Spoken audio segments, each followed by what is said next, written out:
مجھ کو ملی ہے عزت عطار کی بدولت، مجھ کو ملی ہے عزت عطار کی بدولت، چمکی ہے میری قسمت عطار کی بدولت، چمکی ہے میری قسمت۔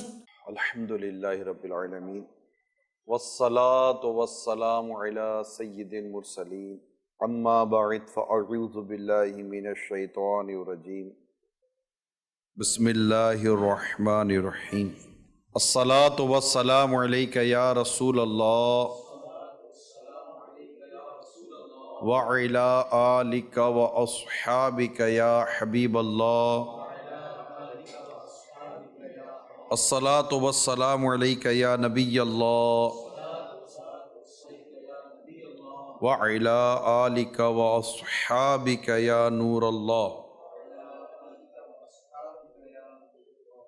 آقا دو جہاں صلی اللہ تعالیٰ علیہ وسلم درود پڑھنا یہ بہت ہی عظیم عبادت بھی ہے، اور کہوں تو آسان عبادت ہے۔ بس زبان پر سرکار دو جہاں صلی اللہ تعالیٰ علیہ وسلم پر درود پاک سجا ہوا ہو، گویا کہ ہم اپنے رب سے باکثرت دعا کریں، یا اللہ محبوب کریم پر اپنی رحمت نازل کر، میرے آقا پر رحمت نازل کر، میرے آقا پر رحمت نازل کر۔ اور آقا کے لیے ہم یہ دعائیں کیوں نہ کریں کہ اعلی حضرت فرماتے ہیں جو نہ بھولا ہم غریبوں کو رضا، یاد اس کی اپنی عادت کیجیے۔ اور اللہ کا حکم بھی ہے کہ محبوب کریم پر درود و سلام ہمیں بھیجنا چاہیے۔ حکم بھی کافی ہے مگر فضائل الگ بیان ہوئے کہ جو ایک بار درود پڑھتا ہے اللہ اس پر 10 رحمت نازل فرماتا ہے، 10 گناہ معاف فرماتا ہے، اس کے 10 درجات بلند فرماتا ہے۔ بہت برکت ہے۔ غم، پریشانی، دکھ، بیماری، رکاوٹیں، خوف، ڈر، قرضے، گھریلو ناچاکی، اولاد کی نافرمانی، بیوی بچوں کے مسائل، دوستوں احباب میں مسائل، جو بھی آپ جملہ ایشوز لے لیں، چاہے اس میٹر کا تعلق آپ کی پرسنل لائف سے ہے، فیملی لائف سے ہے، فائنینشیلی لائف سے ہے، کسی بھی لائف سے ہے، اگر آپ درود پاک کی آپ اور میں کثرت کرتے ہیں تو آپ سمجھیے کہ ایک بار درود پڑھتے ہیں تو اللہ 10 رحمتیں نازل کرتا ہے۔ 10 پڑھیں گے تو 100 رحمتیں، 100 پڑھیں گے تو 1000 رحمتیں۔ جس بندے پر اللہ کی چھما چھم رحمت برسے، غم و مصیبت اس سے دور ہو جایا کرتی ہیں۔ درود پاک پڑھنے میں ہمارا ہی بھلا ہے۔ اب یہ کہ عادت بنانے کے لیے ایک تو یہ کہ بندہ تسبیح پکڑتے ہیں لوگ، اچھی عادت ہے، بعض لوگ اس پر بھی کریٹیسائز کرتے ہیں، کرنا نہیں چاہیے۔ اب اگر کوئی تسبیح پکڑ رہا ہے تو آپ کو کیا پتہ وہ ریاکاری کر رہا ہے کہ اللہ کو راضی کر رہا ہے، تو پکڑ لینا چاہیے تسبیح۔ میرا تجربہ یہ ہے کہ اگر تسبیح یا کاؤنٹر ہاتھ میں ہو تو درود پاک زیادہ پڑھے جاتے ہیں۔ یہ تجربے کی بات عرض کر رہا ہوں۔ جیسے آج کل یہ کاؤنٹر بڑا مطلب آپ کے سامنے ہوتا ہے، وہ دیکھا ہوگا آپ نے، جیسے ایک کاؤنٹر ہوتے ہیں، تو اگر یہ نہیں ہوتا نا تو توجہ نہیں رہتی، اور کاؤنٹر ہاتھ میں ہو نا، جیسے پین ہاتھ میں تو کہیں نہ کہیں لکیریں مارتا رہے، کچھ نہ کچھ کرتا رہتا ہے، یہ انسان کا ایک عجیب سا نیچر ہے۔ تو اگر آپ کاؤنٹر آپ کے ہاتھ میں ہے نا تو بس ایک نیچر وائز ہے کہ آپ پڑھتے رہیں گے، پڑھتے رہیں گے، پھر حتیٰ کہ عادت ہو جاتی ہے، پھر بعضوں کا عادت ہو جاتی ہے، پھر بندہ کاؤنٹر کا محتاج نہیں رہتا۔ گھڑی دیکھنے کی عادت ہو جائے تو گھڑی نہ بھی ہو تو پھر بھی بندہ ہاتھ یوں کرتا رہتا ہے۔ تو یہ عادت ہو جاتی ہے تو بہت ساری چیزیں سیٹلڈ ہو جاتی ہیں۔ تو کوشش کریں کہ زیادہ سے زیادہ درود پاک پڑھیں۔ ایک دفعہ درود پاک پڑھ لیں، صلی اللہ علی النبی الامی وآلہ صلی اللہ علیہ وسلم، صلاۃ و سلام علیک یا سیدی یا رسول اللہ۔ حافظ عبد الغنی مقدسی رحمۃ اللہ تعالیٰ علیہ بزرگ گزرے ہیں۔ آپ فرماتے ایک شخص نے اصفہان میں میری مہمان نوازی کی، دعوت کی، میں مہمان تھا وہاں پر۔ جب ہم رات کے کھانے کے لیے بیٹھے تو اس کے ساتھ ایک شخص بھی ہمارے ساتھ کھانے میں بیٹھ گیا۔ کھانے سے فارغ ہوئے تو جب ہم نے نماز پڑھنی شروع کی تو وہ شخص جو کھانے میں ہمارے ساتھ تھا وہ نماز کے لیے ہمارے ساتھ کھڑا نہ ہوا۔ تو میں نے سے کہا کہ آؤ تم بھی نماز پڑھو۔ تو مجھے بتایا کہ یہ شخص سورج پرست ہے، یعنی سورج کو پوجتا ہے۔ مجھے عجیب جھٹکا لگا۔ میں نے میزبان کو کہا کہ تم نے ایک سورج پرست کو میرے ساتھ بٹھا دیا ہو، یہ سب کیا کر رہے تم؟ خیر میں نے نماز پڑھی، اور نماز پڑھنے میں نے قرآن کریم کی تلاوت شروع کی۔ میں تسلی و اطمینان کے ساتھ نماز میں قرآن پڑھتا رہا۔ میری قرآن کی قراءت سننے پر وہ جو سورج پرست تھا، جو سورج پوجتا تھا، اس سے زوردار چیخ ماری، گویا کہ قرآن کی تلاوت اس کے قلب میں اتر رہی تھی۔ قرآن کی تلاوت کا اثر وہ اپنے دل پر محسوس کر رہا تھا، جس سے وہ بے ساختہ چیخ اٹھا، اور چند دنوں کے بعد وہ مسلمان ہو گیا، ایمان لے آیا۔ اور اس نے ایمان لانے کا اپنا سبب یہ بیان کیا کہ جب آپ قرآن پڑھ رہے تھے تو قرآن کا اثر میرے اندر اتر رہا تھا، اور میرے دل میں آیا کہ میں ایمان لے آؤں۔ میرے میٹھے میٹھے اور پیارے پیارے اسلامی بھائیوں، قرآن اور اس کی تلاوت یہ عظیم عبادت ہے کہ جو تلاوت کرتا ہے قرآن اپنے تلاوت کرنے والے کی قیامت کے دن شفاعت کرے گا۔ تو چند اہم ترین میں آپ کو مدنی پھول قرآن کی تلاوت کے حوالے سے، پھر انشاءاللہ اس کے ضمن میں کچھ اور باتیں میں عرض کروں گا۔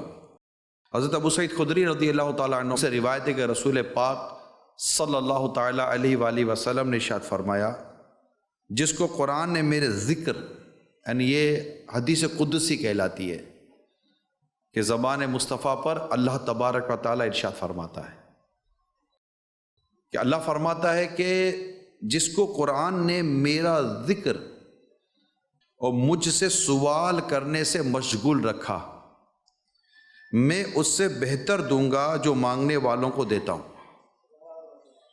اور کلام اللہ کی فضیلت دوسرے کلاموں پر ایسی ہے جیسے اللہ کی فضیلت اس کی مخلوق پر۔ کتنی زبردست حدیث ہے، یعنی کتنا واضح ارشاد ہے کہ جس سے میرے ذکر نے، یعنی قرآن کی تلاوت نے دعا کرنے سے روکا، کہ وہ دعا نہیں کر رہا ہے، وہ قرآن پڑھ رہا ہے، تو میرے ذکر نے جس سے مجھ سے سوال کرنے سے مشغول رکھا، یعنی کہ وہ تلاوت میں مشغول ہے، دعا نہیں کر رہا، تو اللہ فرماتا ہے کہ میں اس سے بہتر دوں گا جو مجھ سے مانگ رہا ہے۔ یہ قرآن کی تلاوت کی فضیلت ہے کہ آپ قرآن کی تلاوت کرتے ہیں، اللہ کریم آپ کو مانگنے والوں سے بھی بہتر عطا فرماتا ہے، کیونکہ ہم اس کا کلام پڑھ رہے ہیں، ہم اس کا ذکر کر رہے ہیں، اس نے ہم پر ایک کتاب نازل کی ہے، اس کتاب میں اس رب نے ہمارے لیے زندگی گزارنے کا پورا انداز بیان کیا ہے، حلال و حرام کی باتیں بیان کی، یعنی پورا زندگی کا، اسپیشلی میں اگر مسلمانوں کی بات کروں گا، ایک پورا ہمارا کانسٹیٹیوشن ہے، قرآن جو ہے نا کانسٹیٹیوشن ہے، پورا ایک اصول ہے، ضوابط ہے، طریقہ کار ہے کہ جسے پڑھتا ہے تو بندہ سمجھتا ہے کہ میرا رب مجھے کیا فرماتا ہے، مجھے فلاں کام کرنا ہے، میرا رب کیا فرماتا ہے۔ آج کل لوگ قرآن کی باتیں بہت کرتے ہیں، ماشاءاللہ کرنی بھی چاہیے، مگر دیکھا جائے تو قرآن کی بات کرنے والے بھی قرآن پڑھتے نہیں ہیں۔ قرآن کی بات کرنا اپنی جگہ پر ہے، قرآن پڑھنا اپنی جگہ پر ہے، قرآن سناؤ، قرآن کی باتیں سناؤ، ٹھیک ہے، قرآن کی باتیں سننی چاہیے، بہتر کام ہی یہی ہے، قرآن کی باتیں سنیں، قرآن کی باتیں سیکھیں، قرآن پر عمل کریں، مگر خود وہ کہنے والا قرآن کے کتنے قریب ہے، اس نے قرآن کو کتنا پڑھا، قرآن کو کتنا سمجھا، قرآن کے احکام پر کتنا عمل کیا۔ حالانکہ قرآن یہ بہت بنیادی کتاب ہے ہماری۔ رسول پاک صلی اللہ تعالیٰ علیہ وسلم نے ارشاد فرمایا، ان قریب ایک فتنہ برپا ہوگا۔ مولا علی کرم اللہ تعالیٰ وجہ الکریم سے روایت ہے، آپ فرماتے ہیں میں نے عرض کی یا رسول اللہ اس سے بچنے کا طریقہ کیا ہے اس فتنے سے؟ تو پیارے آقا صلی اللہ تعالیٰ علیہ وسلم نے ارشاد فرمایا اللہ تعالیٰ کی کتاب۔ فتنے سے بچنے کا طریقہ کیا ہے؟ اللہ تعالیٰ کی کتاب۔ فرماتے جس میں تمہارے اگلوں اور پچھلوں کی خبریں ہیں، قرآن میں اگلوں اور پچھلوں کی خبریں ہیں، بعد کی بھی خبریں ہیں، پہلے کی بھی خبریں ہیں۔ ہم اخبار کے پیچھے پڑے رہتے ہیں، ہمیں قرآن پڑھنا چاہیے۔ قرآن کی ہر خبر سچی ہے، اور اخبار کی خبریں تقریباً جھوٹی بھی ہوتی ہیں۔ جتنا وقت ہم اخبار پڑھنے کو روزانہ دیتے ہیں، اتنا وقت ہم قرآن پڑھنے کو بھی نہیں دیتے، اور اخبار میں مادت کے ساتھ خبریں کم اور بیانات زیادہ ہوتے ہیں، فلاں نے یوں کہا، فلاں نے یوں کہا، فلاں نے یوں کہا۔ اخبار میں بھی اب آج کل خبریں نہیں ہوا کرتی، اخبار تو اب لوگوں کے بیان کا پیپر بن گیا ہے کہ جناب اس نے کیا کہا، اس نے کیا کہا، اس نے کیا کہا، اس کا کیا اسٹیٹمنٹ ہے، اس کا کیا اسٹیٹمنٹ ہے۔ نارملی اب اخبار میں خبریں کہاں ہوتی ہیں؟ اخبار تو خبروں کا نام تھا، تو یہ اخبار بھی کیپچر ہو چکا ہے، یوں سمجھیے آپ، اور اس میں بھی کیا سچ کیا جھوٹ یہ سب اپنی جگہ۔ میگزین پڑھتے ہیں، بڑے بڑے میگزین پڑھتے ہیں، پورے پورے میگزین چاٹ جاتے ہیں، اور پوری پوری تحقیقیں پڑھ رہے ہوتے ہیں۔ آج کل وہ سرچ انجن گوگل اور پتہ نہیں کیا کیا ایک آئی ٹی کے شعبے کے اندر چیزیں چلی ہیں. لوگ بیٹھے رہتے ہیں گھنٹوں، ریسرچ کر رہے ہوتے ہیں اور تحقیقیں پڑھ رہے ہوتے ہیں، فلاں چیزیں پڑھ رہے ہوتے ہیں. نہیں پڑھ رہے ہوتے تو قرآن نہیں پڑھ رہے ہوتے. قرآن کیا ہے؟ قرآن میں میرے آقا صلی اللہ تعالیٰ علیہ وسلم فرماتے ہیں کہ قرآن وہ ہے جس میں اگلوں اور پچھلوں کی خبریں ہیں اور تمہارے آپس کے فیصلے ہیں. تمہارے آپس کے فیصلے ہیں. قرآن فیصلہ کن ہے اور یہ کوئی مذاق نہیں ہے. میرے آقا کیا فرماتے ہیں؟ یہ کوئی مذاق نہیں ہے. جو ظالم اسے چھوڑ دے گا اللہ تعالیٰ اسے تباہ کر دے گا، اور جو اس کے غیر میں یعنی قرآن کے علاوہ جو اس کے غیر میں ہدایت ڈھونڈے گا اللہ تعالیٰ اسے گمراہ کر دے گا. وہ اللہ تعالیٰ کی مضبوط رسی اور وہ حکمت والا ذکر ہے. وَاعْتَصِمُوا بِحَبْلِ اللَّهِ جَمِيعًا وَلَا تَفَرَّقُوا. یا پڑھتے رہتے ہیں، بچپن سے ہی آیت سنتے چلے آ رہے ہیں. ہر کوئی اپنے تو بس کی تفسیر اور شرح بیان کرتا رہتا ہے. البتہ اللہ کی مضبوط رسی قرآن ہے. اللہ کی مضبوط رسی قرآن ہے، یہ یاد رکھیے. رسول پاک فرماتے قرآن کے بارے میں وہ سیدھا راستہ ہے. قرآن وہ ہے جس کی برکت سے خواہشات بگڑتی نہیں. قرآن وہ ہے جس کی برکت سے خواہشات بگڑتی نہیں، اور جس کے ساتھ دوسری زبانیں مل کر اسے مشتبہ و مشکوک نہیں بنا سکتی. قرآن میں کوئی چیز داخل نہیں کر سکتا، نہ کوئی اپنی زبان داخل کر سکتا ہے، اس کے علاوہ کچھ اور داخل کر سکتا ہے، کیونکہ قرآن کی حفاظت خود اللہ کریم نے اپنے ذمہ گرم پر لی ہے. تو قرآن کا کوئی ایک نقطہ بھی نہیں بدل سکتا، کوئی زیر زبر پیش کو بھی تبدیل نہیں کر سکتا. قرآن کے بارے میں آقا فرماتے یہ وہ کتاب ہے جس سے علماء سیر نہیں ہوتے، یعنی کہ یہ پڑھنے سے بندہ اکتاتا نہیں ہے، دل نہیں بھرے گا اس سے آپ کا. قرآن آپ پڑھتے رہیں گے پڑھتے رہیں گے پڑھتے رہیں گے. ایون کہ ہم جب سے نماز پڑھیں سورہ فاتحہ سنتے ہیں، لیکن سورہ فاتحہ سننے سے کبھی دل اکتایا نہیں ہے، کبھی دل نہیں اکتایا آپ کا. ہمیں جو سورہ فاتحہ سنتے رہتے، سورہ فاتحہ پڑھتے رہتے. امام صاحب الفاتحہ، چلو بھائی سورہ فاتحہ پڑھ لو. میت موت میں جاتے ہیں الفاتحہ، سورہ فاتحہ پڑھ لو. پانچوں نماز میں ہم سورہ فاتحہ پڑھتے رہتے ہیں، ہر رکعت میں سورہ فاتحہ سے کم و بیش جس میں پڑھنا ہوتا ہے اس کو ابتدا کرتے ہیں. لیکن اللہ تعالیٰ کی کرو رحمت ہے کبھی سورہ فاتحہ سے دل اکتایا نہیں ہے. کبھی یہ نہیں ہوتا یار اس کے علاوہ کوئی اور پہلی سورت کیوں نہیں پڑھتے. اللہ کریم نے اس سورہ مبارکہ کو نماز کی ابتدا میں رکھ دیا کہ بھائی اس سے آغاز کرو، اور جہاں پڑھنے کا ہے وہاں ہم اس سے آغاز کرتے ہیں. مگر الحمدللہ مزہ آ رہا ہوتا ہے. سورہ اخلاص بچپن سے پڑھ رہے ہیں، کبھی تھکتے ہی نہیں ہیں. جب دیکھو سورہ اخلاص پڑھ رہے ہوتے ہیں، سورہ کوثر پڑھ رہے تھے، چھوٹی چھوٹی صورتیں بعدوں کا یاد ہوتی ہیں، مزہ آ رہا ہوتا ہے. کبھی ایسا نہیں ہوا کہ یار یہ دل اکتا جائے. عام آدمی کی میں بات کر رہا ہوں، بالکل عام آدمی جس کو اتنا زیادہ شعور اور سوچ سمجھ نہیں ہے، مگر مسلمان تو ہے نا. مگر قرآن کریم سے وہ بھی نہیں اکتاتا یار. قرآن کریم کا لطف ایسا ہے. ہمارے گھر میں کئی ایسے ہوتے ہیں جن کو قرآن پڑھنا نہیں آتا مگر قرآن دے کر آنکھیں ٹھنڈی کر رہے ہوتے ہیں. یہ گھر میں ہوتا ہے، سکون ہوتا ہے کہ میرے گھر میں قرآن ہے، میرے گھر میں بلا نہیں آئے گی، مصیبت نہیں آئے گی. حالانکہ اس کے پڑھنے کا اپنا لطف ہے، اس کے پڑھنے کا اپنا حکم ہے. تو قرآن کریم کا یہ اعزاز ہے کہ آقا فرماتے کہ یہ وہ قرآن ہے جس سے علماء سیر نہیں ہوتے، جو زیادہ دہرانے سے پرانا نہیں ہو پڑتا. جتنا پڑھو قرآن نیا ہی نیا ہے. 1400 سال سے زیادہ عرصہ گزر گیا قرآن نازل ہوا ہے. قرآن کی اتنی تفسیریں ہیں، جتنی تفسیر قرآن کی لکھی گئی ہے دنیا کی کسی کتاب کی نہیں لکھی گئی ہے. جتنے تراجم اس کتاب کے وہ دنیا کی کسی کتاب کے نہیں ہوئے. آج بھی دنیا میں حالانکہ مسلمان کی بے عملی اپنی مثال آپ ہے، مگر آج بھی اگر دنیا میں سب سے زیادہ جو کتاب پرنٹ ہوتی ہے وہ کتاب اللہ ہے، قرآن ہے. آج دنیا میں جو کتاب سب سے زیادہ مفت تقسیم ہوتی ہے وہ کتاب قرآن ہے. آج دنیا میں جو کتاب سب سے زیادہ پڑھی جاتی ہے وہ کتاب ہی قرآن ہے. یہ بھی میں بتا دوں، حتیٰ کہ مسلمانوں کے علاوہ جو غیر مسلم ہیں تحقیق کے نام پر بھی وہ پڑھتے قرآن ہی ہیں. آپ کو مسلمان نہیں ملے گا جو کوئی اور کتاب پڑھ رہا ہوگا، اس کو انٹرسٹ ہی نہیں ہے، وہ پڑھنا بھی نہیں چاہیے، اجازت بھی نہیں ہے. مگر آپ کو کئی غیر مسلم ملیں گے جو قرآن پڑھتے ہیں، ان کو ثواب نہیں ملے گا کیونکہ وہ مسلمان ہی نہیں ہے. کسی بھی شخص کو ثواب تب ملے گا جب وہ ایمان لاتا ہے. جب تک جڑی نہیں ہوگی تو کیا ہوگا. تو یہ کتاب اتنی عظیم کتاب ہے. تو یہ جو زیادہ دہرانے سے قرآن پرانا نہیں پڑتا، جس کے عجائبات ختم نہیں ہوتے. قرآن وہ ہے کہ جب اسے جنات نے سنا تو یہ کہے بے گئے نہ رہ سکے کہ ہم نے عجیب قرآن سنا ہے جو اچھائی کی رہبری کرتا ہے، تو ہم اس پر ایمان لے آئے۔ جو قرآن کا قائل ہو وہ سچا ہے، جس نے اس پر عمل کیا وہ ثواب پائے گا، جو اس کے مطابق فیصلہ کرے گا وہ منصف ہے، انصاف کرنے والا ہے، اور جو اس کی طرف بلائے گا وہ سیدھی راہ کی طرف بلائے گا۔ میں آپ کو قرآن کی طرف بلا رہا ہوں، میں آپ کو قرآن کی طرف۔ آج جو میرا موضوع ہے یہ قرآن ہے میرے پیاروں میٹھے اسلامی بھائیوں، کیونکہ دیکھا یہ جا رہا ہے قرآن سے محبت، قرآن سے تعلق، قرآن سے لگاؤ، اس میں کوئی شک نہیں ہے۔ بڑے سے بڑا بے عمل، حتیٰ کہ میں کوئی شرابی کبابی بھی اپنی بیٹی کی شادی کرتا ہے تو قرآن کے سائے میں بیٹی کو رخصت کرتا ہے۔ قرآن سے محبت مسلمان کرتا ہے۔ بڑے سے بڑا گناہ گار، اوپر سے لے کر نیچے تک سونا پہنا ہوا ہوگا اور ایک وقت کی نماز نہیں پڑھتا ہوگا، آپ بھی بولو گے یار اس کو کوئی نیکی کی توفیق ملتی ہے کہ نہیں ملتی؟ خدا نہ خواستہ، خدا نہ خواستہ اس کے ہاتھ سے بھی قرآن گر جائے نا غلطی سے بھی، اس کے روح کام جائے گی، اوہ قرآن گر گیا، قرآن گر گیا، اب کیا کروں، کیا کفارہ ہے؟ وہ بھاگے گا، دوڑے گا، تشویش ہوتی۔ یہ قرآن سے لگاؤ ہے، یہ مسلمان کا قرآن سے لگاؤ ہے، یہ مسلمان کی قرآن سے محبت ہے کہ آج بھی مسلمان اتنا جانتا ہے کہ قرآن وہ کتاب ہے جسے بغیر وضو نہیں چھو سکتے۔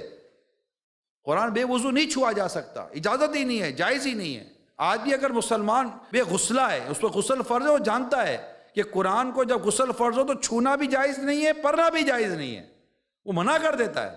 اچھا آپ پر غسل فرض ہے، کس کو پتا آپ پر غسل فرض ہے؟ مگر آپ قرآن نہیں پڑھ رہے، کیوں؟ کہ آپ جانتے کہ اللہ جانتا ہے کہ مجھ پہ غسل فرض ہے، میں پڑھوں گا تو مجھے گناہ ملے گا۔ ہے قرآن کے معاملے میں آج بھی مسلمان ڈرتا ہے، قرآن کے معاملے میں آج بھی مسلمان حساس ہے، قرآن کے معاملے میں آج بھی مسلمان بڑی مطلب کہ باریکی رکھتا ہے، اس میں کوئی شک نہیں ہے۔ دنیا کے کئی ملکوں میں میرا بھی جانا ہوتا ہے، آپ کا بھی شاید جانا ہوا ہوگا۔ قرآن کے ساتھ مسلمان کا لگاؤ، قرآن کے ساتھ مسلمان کی وابستگی، قرآن کریم کے ساتھ مسلمان کی محبت اپنی مثال آپ ہے، آپ نے بھی دیکھی کہ میں نے بھی دیکھی۔ مگر میرا پیارے اسلام بھائی جو مین موضوع ہے وہ یہ ہے کہ کیا مجھے قرآن پڑھنا آتا ہے کہ نہیں آتا، یہ میرا موضوع ہے۔ یہ محبت، یہ پیار، یہ لگاؤ سب اپنی جگہ پر ہے، مگر مسئلہ یہ ہے کہ بادشاہ اپنے کسی غلام کو ایک خط بھیجے، لیٹر بھیجے، اور اس پہ 2-4 حکم لکھے ہوئے ہوں کہ یہ کرو۔ وہ بادشاہ کا لیٹر، خط اس غلام تک پہنچے اور اس کو پڑھے، دیکھے، سمجھے نا، چومے، پھر سے لفافے میں ڈالے اور ڈال کر یہ رکھ دے۔ بادشاہ جب واپس آئے گا پوچھے گا کہ بھائی کیا ہوا کام کا؟ وہ کون سا کام؟ بولو تجھے لیٹر بھیجا تھا اس کا کیا ہوا؟ وہ لیٹر تو میں نے چوم کر رکھ دیا تھا۔ تو بادشاہ بولے گا تجھے لیٹر صرف چومنے کے لیے نہیں بھیجا تھا، تجھے لیٹر حکم پر عمل کرنے کے لیے بھیجا تھا۔ تو بادشاہ کیا کرے گا؟ اس کو پیار کرے گا؟ سیدھی سی بات ہے، اس کا قصور ہے، اس نے غلطی کی۔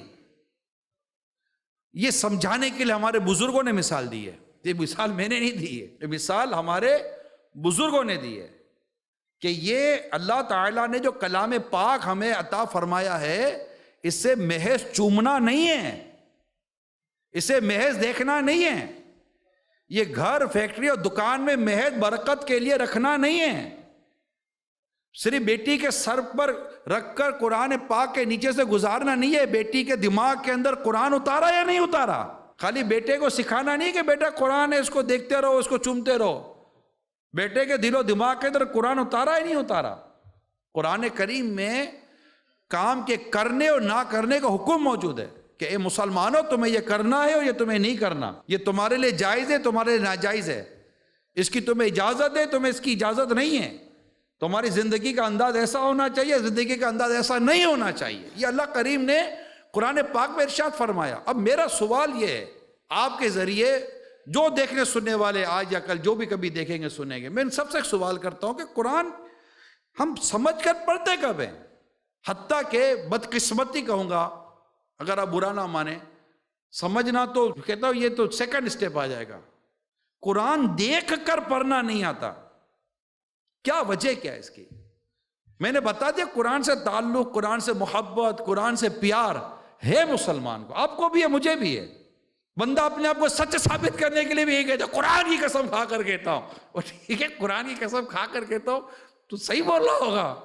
مطلب قرآن کی یہ امپورٹنس ہے نا کہ وہ قرآن کی قسم کھا کر یقین دلا رہا ہے کہ ایک مسلمان ہے یہ جب یہ سنے گا میں نے قرآن کی قسم کھائی ہے تو اس کو یقین آ جائے گا کہ میں سچ بول رہا ہوں. تو اس میں عظمت قرآن کی ہے نا, اہمیت قرآن کی ہے کہ قرآن کی قسم کھا کر میں کہتا ہوں کہ میں سچ بول رہا ہوں, قرآن پر ہاتھ رکھ کر کہتا ہوں کہ میں سچ بول رہا ہوں. تو یہ اس میں عظمت کس کی ہے؟ قرآن کی امپورٹنس کس کی ہے؟ قرآن کی. مسلمان قرآن کی عظمت اور امپورٹنس کو جانتا ہے.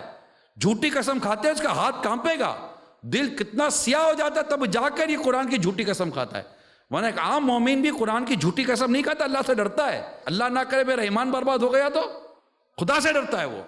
یہ چند معاملات ہیں, میں اس کو مانتا ہوں, مگر پیارے میٹھے اسلام میں بات یہ ہے کہ ہم قرآن دیکھ کر نہیں پڑھ پا رہے.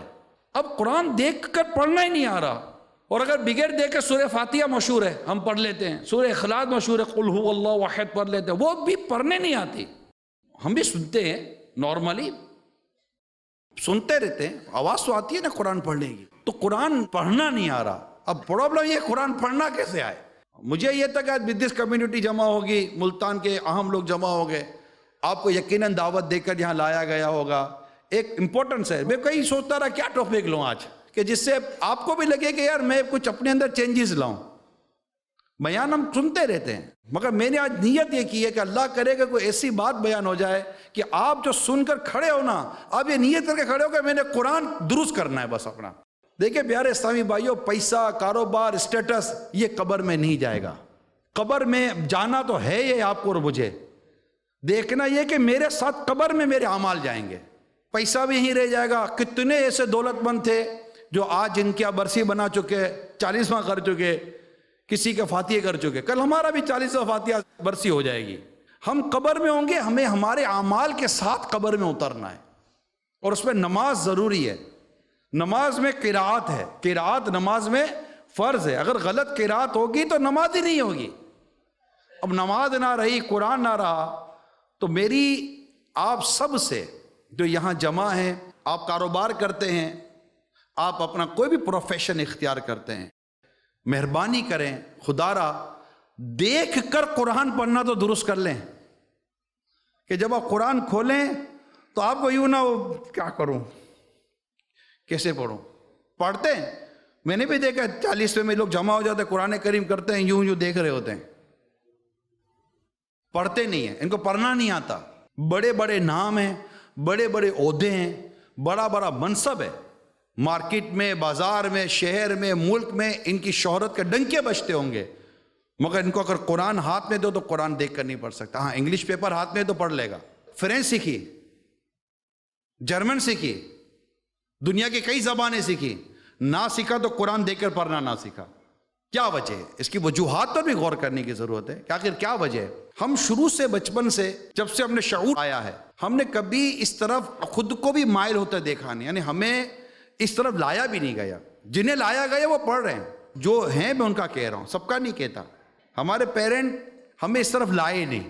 وہ شروع سے 2 چیزیں تھیں, پڑھو کام کرو, پڑھو کام کرو. اسکول, کالج, یونیورسٹیز جو ہیں, میں مدنی چینل پر کبھی مجھے موقع ملتا ہے تو میں لائیو کہتا ہوں, اور یہ سوچ کر کہتا ہوں کہ یار کوئی تو ہوگا جو سنے گا.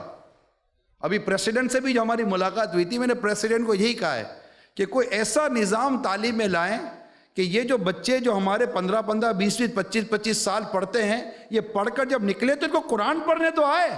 گریجویشن کو پوچھو تو بولتا ہے قرآن پڑھنے نہیں آتا, MBA کرتا ہے قرآن پڑھنے نہیں آتا, BBA کرتا ہے قرآن پڑھنے نہیں آتا, MBBS کرتا ہے تبھی قرآن پڑھنے نہیں آتا. 25 20 سال اس سے تعلیمی ادارے میں گزارے نا, میٹرک تک گزارا, پھر جناب 5 سال اس نے آگے گزارا, پھر ماسٹرز کا تو 2-4 سال آگے گزارتا ہے, تو 16 سال کی عمر میں میٹرک کرتا ہے, 20 سال کی عمر میں مزید پڑھتا ہے, 25 سال کی عمر میں مزید فارغ ہو جاتا ہے.